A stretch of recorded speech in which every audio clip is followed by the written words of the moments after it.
मराठवाड्यामध्ये अतिवृष्टीचा पिकांना मोठा फटका। 640 गावांमधील शेतकऱ्यांचं पीक नष्ट। शेतकऱ्यांनी सतर्क राहण्याचं आवाहन। सिल्लोड तालुक्यामधील देऊळगाव बाजार येथे अतिवृष्टीमुळे पुरामध्ये अडकलेल्या 5 जणांना सुखरूप बाहेर काढण्यात यश। छत्रपती संभाजीनगरच्या सिल्लोडमधील गावामध्ये ढगफुटी सदृश पावसामुळे पूरस्थिती। अवकाळी पावसाने नद्यांना पूर, पावसाचं पाणी घरामध्ये शिरलं। लातूरच्या औसा तालुक्यामधील तिरणा नदीला पुरामुळे नदीकाठच्या 200 एकरवरील पिकांना फटका। सोयाबीन, तूर, ऊस पिकांचं सर्वाधिक नुकसान। उजनी गावामध्ये देखील पुराचं पाणी शिरलं, त्यामुळे अनेक दुकानांचं नुकसान। जळगावमधील सातपुडा पर्वतरांगेमध्ये ढगफुटी सदृश पाऊस। पर्वतरांगेच्या पायथ्याशी असलेले कुऱ्हा, हिवरा, उमरा, पारंबी, राजुरा, वडोदा गावं पाण्याखाली। सर्वत्र पाणी साचलं, त्यामुळे शेतीसह घरातील साहित्याचं मोठं नुकसान।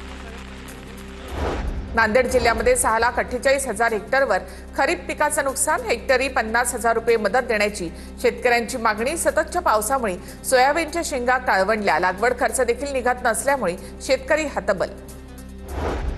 पावसामुळे जालन्यातील विविध शहराला पाण्याचा वेढा। कोठारी नगर भागातील अनेक घरांमध्ये पाणी शिरलं। जीवनावश्यक वस्तूंसह घरातील साहित्याचं मोठं नुकसान। परिसरातील रस्त्यांना तळ्याचं स्वरूप। छत्रपती संभाजीनगरमधील शिवशाही बसला गळती। कोट्यवधी रुपयांच्या खर्चावर प्रवाशाचा सवाल। प्रशासन दुर्लक्ष करत असल्याचा आरोप। विधान भवनातील मारहाण प्रकरणामध्ये विशेषाधिकार समितीच्या हाती लागलेल्या व्हिडिओवरून आणखी काही गुन्हे दाखल होणार। विशेषाधिकार समितीचे अध्यक्ष नरेंद्र बोंडेकर यांची माहिती। अमरावतीमध्ये शिंदेंच्या शिवसेनेमध्ये धुसफूस असल्याची चर्चा। माजी आमदार ज्ञानेश्वर धाने पाटील यांच्या बॅनरवर उपनेत्या प्रीती बंड यांचा फोटो नसल्यामुळे चर्चांना उधाण। काही महिन्यांपूर्वी प्रीती बंड यांचा शिंदेंच्या शिवसेनेमध्ये प्रवेश। काँग्रेसचे वडगाव शहरी उपाध्यक्ष सचिन भोसले यांचे पाण्यावर चालणारी गाडी आणि नंबर प्लेट हातात घेत अनोखं आंदोलन।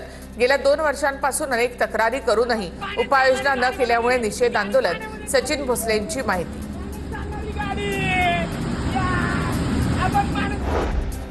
छत्रपती संभाजीनगरच्या कोलगेट चौकामध्ये किरकोळ वादातून चाकू हल्ला।